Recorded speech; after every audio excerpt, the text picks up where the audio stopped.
দেখো এই অঙ্কটা কী বলছে, থার্ড প্রপোর্শন বের করতে। কিসের? B square minus S square. আচ্ছা, এটার থার্ড প্রপোর্শন। এবারে থার্ড প্রপোর্শনের মানেটা আমাদের জানতে হবে। এখন থার্ড প্রপোর্শনের মানে আমরা রেশিওতে পড়েছি, কি হয়? এ ইস টু বি, ঠিক আছে? তারপর বি ইস টু সি, মানে A by B is equal to B by C বা বি বাই এক্স। এবারে যদি আমরা এটাকে এ ধরি, এটাকে বি ধরি, তাহলে কী দাঁড়াচ্ছে? তাহলে B square minus A square by কী হয়ে যাচ্ছে? বাই হয়ে যাচ্ছে B square minus A B, ঠিক আছে?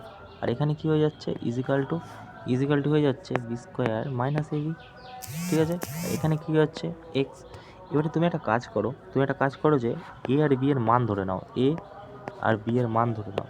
এখন এ আর বি এর মান আমি ধরছি এটা 2, এটা 1, ঠিক আছে?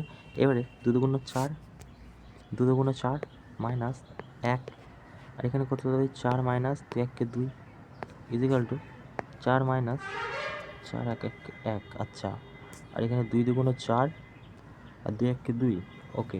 এখানে 4 মাইনাস 1 এখানেও হবে, আর এখানে হবে এক্স, রাইট? তা এটা বিয়োগ করলে কত হচ্ছে? তুমি বলবে 3 হচ্ছে, ঠিক আছে? আর এখানে বিয়োগ করলে কত হচ্ছে? 2, এখানে কত হচ্ছে? 3, আর এখানে কত হচ্ছে? এক্স, ঠিক আছে? তাহলে 3x ইজিক্যাল টু কত হচ্ছে? 6। এক সেকেন্ড দেখি, এখানে 2 আছে, এখানেও 2 হবে, ভুল লিখেছি। তাহলে এটা গুণ করলে এদিকে চলে আসবে। সো এটা যদি গুণ করি তাহলে কত হচ্ছে? এখানে হচ্ছে তোমার 3, রাইট? 3 হচ্ছে 3x। আচ্ছা, 3x যদি এদিকে হয়, এদিকে কত হবে? 2 দুগুণ 4, এইটা 2 হচ্ছে আর এটা 2 হচ্ছে, 2 দুগুণ কত হচ্ছে গুণ করলে? 4। সো এক্স ইজিক্যাল টু কী হয়ে যাবে? 4/3, রাইট?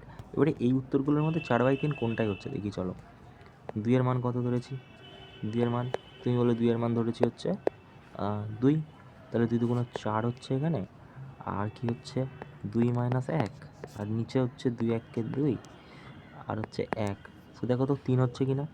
তো এটা হচ্ছে 1 হয়ে যাচ্ছে, 4 1 4/3, 4/3 হচ্ছে, তার মানে এটাই হয়ে যাবে উত্তর। আর এইগুলোতে 4/3 হবে না, এটা তো বাই আসবে না, এটাই বাই আসছে না, হবে না।